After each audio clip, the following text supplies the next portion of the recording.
Welcome back to it, guys. Time for another manga volume review.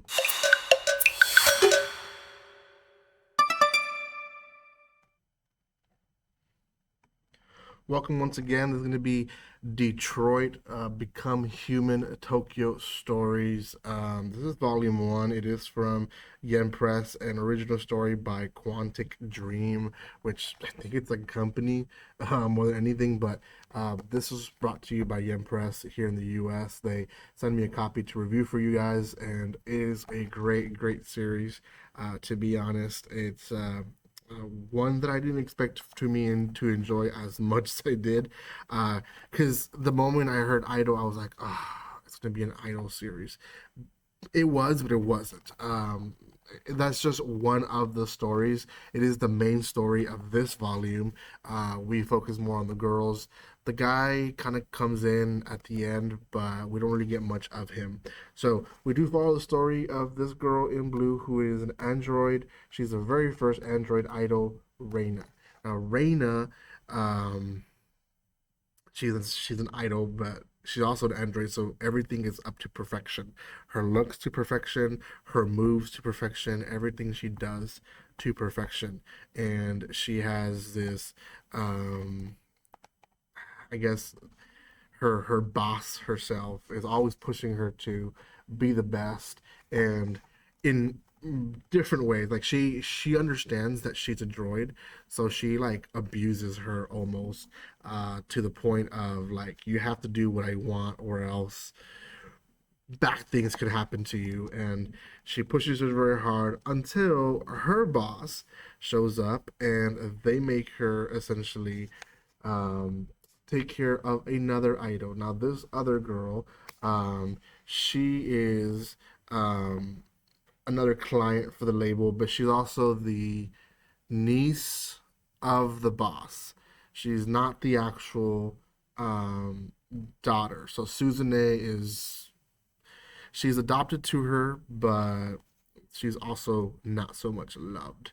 So it is very, very interesting in that dynamic there, because her aunt wants to basically relived or lived really the unfulfilled dream of being an idol through her, and that it it really breaks Suzune, because Suzune, even though she enjoys some parts of it, she doesn't want to be the doll essentially of someone else. So, um, from the start, we start seeing these things happening where the, producer is basically photoing, taking videos of the girls, and it's very much like it, it just seems like, okay, it's a press thing, right? But it actually comes and bites us because she's doing it for a reason. And Suzune again struggles with it.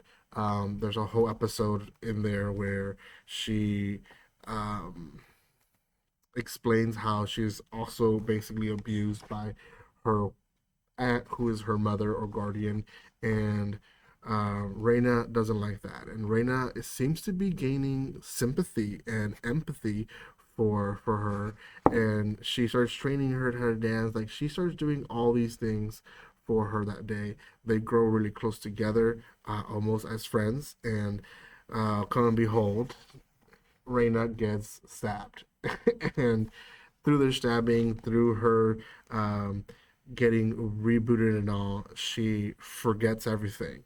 So it gets a little sad in the middle, but then the producer, forgets her phone where Reina can see everything, and she starts seeing all the videos and memories that they had, and she finally comes back to Suzune, and they have a little cute moment. Now, because of this, Reina at one point breaks her code and tries to defend Suzune from being attacked by her guardian.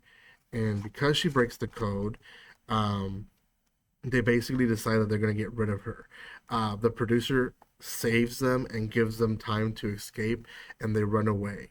And the story really ends with them looking up and noticing that, Reina was just replaced by another idol robot that looks just like her, does everything just like her, talks like her.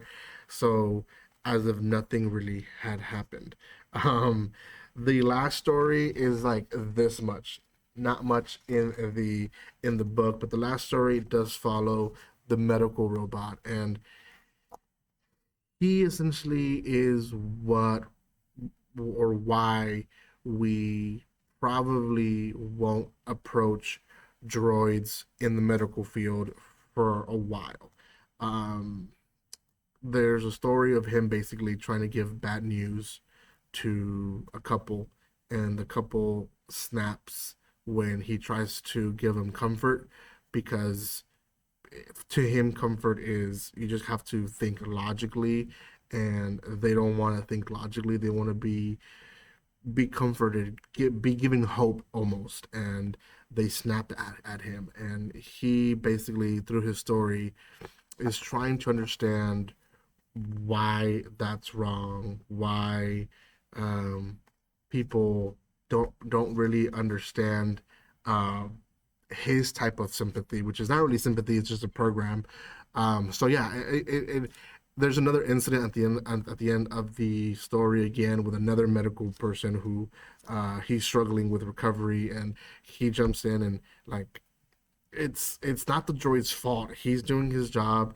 He's prescribing what's best for them. He's doing everything perfect when it comes to the medical part, but when it comes to the human interaction of you know giving bad news and I'm sorry this has happened to you, but so on and so forth.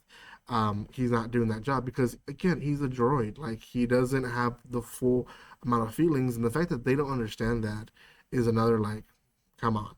So, yeah, it is an interesting story to say the least.